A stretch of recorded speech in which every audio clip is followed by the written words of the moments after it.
Good day, everyone. We will be having a fun, interactive, and good day today as we discuss about eco-literacy. Before we start, I am Jana Mira Carillo and I will be your teacher for today.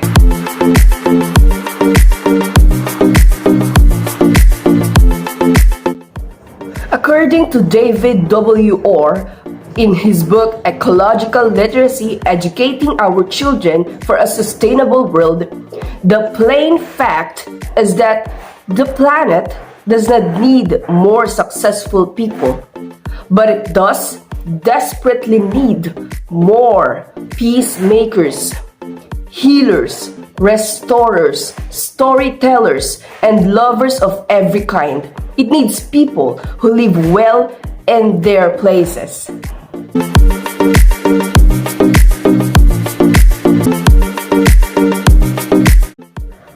Now let us define eco-literacy.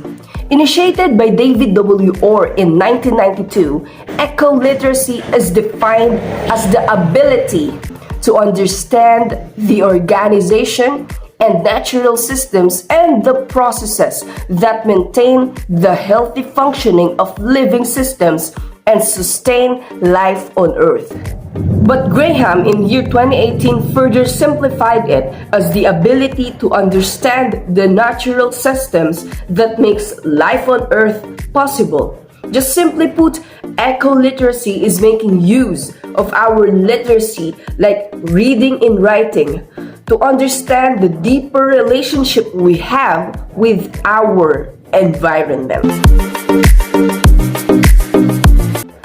In year 2013, Goleman and the others suggested 5 ways on how we can teach kids to be eco-literate. First is to develop empathy for all forms of life. At a basic level, all organisms, including humans, need food, water, space, and conditions that support dynamic equilibrium survive. Second is to embrace sustainability as a community practice. Third is to make the invisible visible. The fourth one is to anticipate unintended consequences, and the last step is to understand how nature sustains life. Now let us further discuss these 5 ways according to Goleman. According to Goleman, develop empathy for all forms of life is one of the things that you can teach kids in order to have compassion for all forms of life, either big or small. You have to let them know that all of us are interconnected. Just for example, we all need water to live. Just by making our kids realize that we teach them how to take care of our environment, because whatever we do, it will either benefit or destruct other living organisms as well. For the second step, embrace sustainability as a community practice. Take note that our interdependence with other living things also teaches us of our interdependence with our community.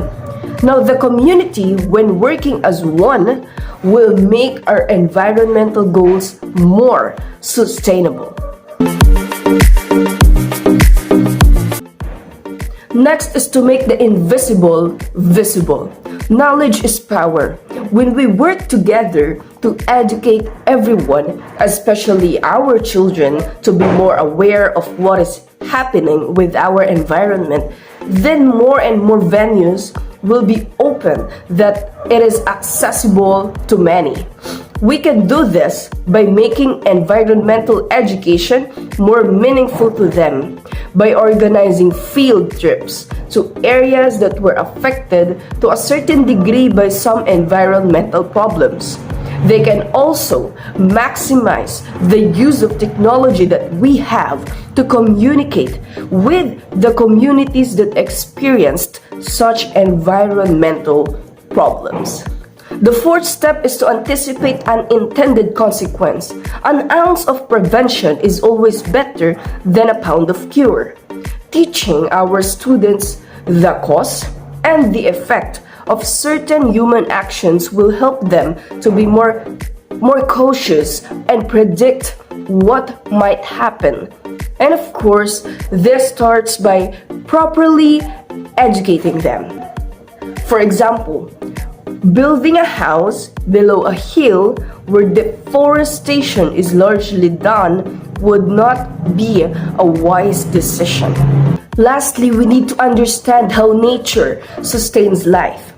Teaching our students that nature is the basis of life and that it sustains life will make them care for the environment better. Furthermore, Goleman said that for our kids to be eco-literate people, they need to learn from nature that all living organisms are connected, to be more aware that each level in the system supports another to live, and together should fulfill the needs of the generation now while assuring the future of the same. According to Dr. Tom Puck from the Department of Lifelong Learning, Lakehead University, he presented an image of an ecological literate person. According to him, that person should be an inquirer, reflective learner, intelligently self-directed, morally and ecologically responsible person, and self-transcendent. First characteristic is to be an inquirer. An ecologically literate person actively secures the basic skills and knowledge to carry out ecological responsibilities. Second is to be a reflective learner.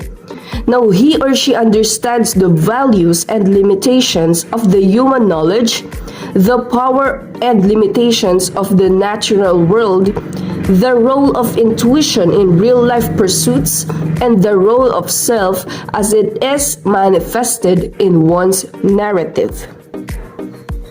Third is intelligently self-directed. This person engages in self-appraisal, sets new learning objectives, carries out such plans in a flexible, inquiry-oriented manner, at the same time reflects on the whole process. The fourth one is to be morally responsible. An ecological literate person governs his or her personal action with precepts, the responsibility in helping others, seeking justice and equality for all, performing legitimate assigned roles to the best of his or her ability, and living in harmony with people and nature. The fifth one is to be ecologically responsible. He or she embodies ecological ideas every time. Lastly, self-transcendent. He or she moves beyond the limitations of his or her ego by identifying with human groups, the past and future, flora and fauna, and the ecosphere that transcends the individual life in scope and time. Now let's discuss the 7 environmental principles.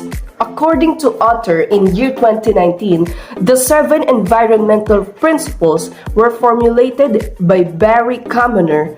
These principles support environmental ethics. First is that nature knows best.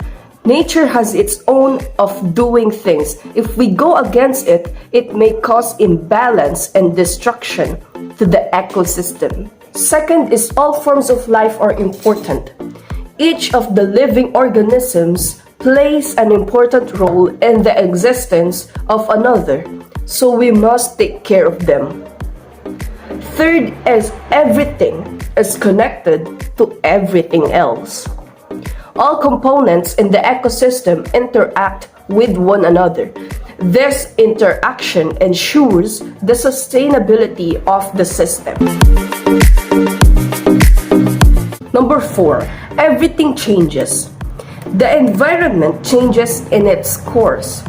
The intrusion of technology can affect these changes and can cause damage.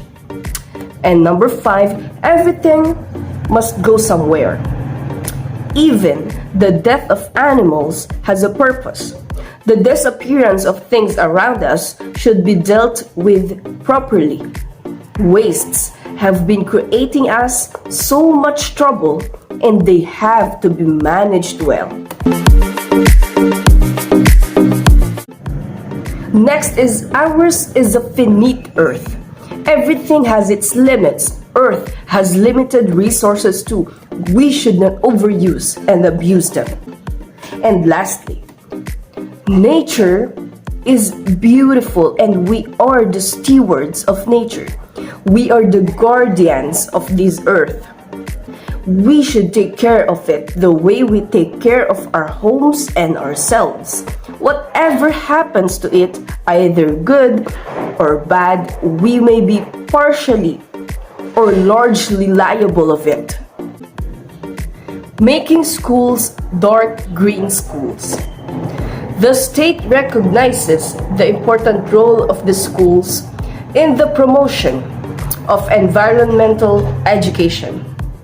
Now, on December 12, 2008, the 14th Congress passed Republic Act number 9512, also known as National Environmental Awareness and Education Act of 2008. The Law of the Philippines Project Arellano Law Foundation is an act promoting environmental awareness through environmental education and for other purposes. Furthermore, RA 9512 is an order that Department of Education, the Commission on Higher Education, and the Technical Education and Skills Development Authority or TESDA, along with other government agencies, to integrate environmental education in school curricula at all levels, whether public or private, including the barangay daycare, preschool, non-formal, technical vocational, professional level, indigenous learning, and out-of-school youth courses or programs. Next is DepEd Order 52 Series of 2011 or Strengthening Environmental Education in Public and Private Schools.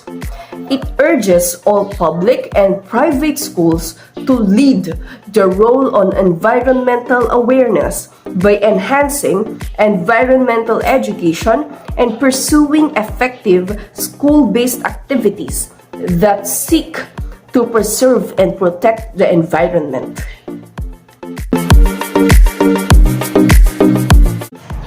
In 2013, the Department of Environment and Natural Resources and SMART awarded Visayas State University, Ateneo de Davao University High School, and Dubinan Elementary School as the country's top eco-friendly schools. They topped 42 other public and private regional schools, which went on to become regional finalists. This is an annual award to recognize and affirm the efforts of educational institutions from college, high school, and elementary levels with the most comprehensive environmental programs and activities. Now, that is all about eco-literacy. I was hoping we have more time to learn for today, but that is all. I want to remind everyone that learning is essential. But to be eco-literate person is extraordinary. Make sure to be one. Hope to see you soon for another video lecture. Thank you.